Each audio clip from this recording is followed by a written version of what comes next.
Tatlong high-value individual drug suspect naman kinabibilangan ng menor de edad arestado sa drug bypass operation. Yan po ito sa Dagupan City. Detalye na balita mula kay Freddy Pajardo, Aris 37. Masantos siya kabasan ni Chikamin sa ating masuki dyan sa Magasinan, Freddy.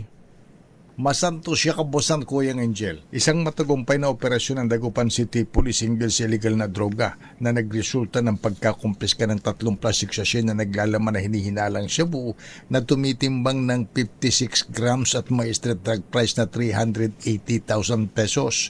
Bate sa ulat ni Dagupan City Police Director Colonel Arnold Solomon, alas 11:45 ng gabi nagkasa ng operasyon ng kanyang mga tauhan sa City Drug Enforcement Unit, katuwang ang City Intelligence Team, Police Station 6, PIDEG SOU 1 at PIDEA Regional Office 1 sa Barangay Buluan, Bukig sa syudad at isang nagkunyaring buyer at binentahan ng mga suspect na isang 30 anyos na lalaking tricycle driver residente ng Pugo Chico, 17 anyos na binatilyo residente rin ng nasabing barangay at isang 17 anyos na binatilyo ng Barangay Bunuan Bidlok at sila'y agad ay inaresto. Ang mga suspek ay nasa kustudiya ngayon ng Dagupan City Police Station para sa kaukulang disposisyon.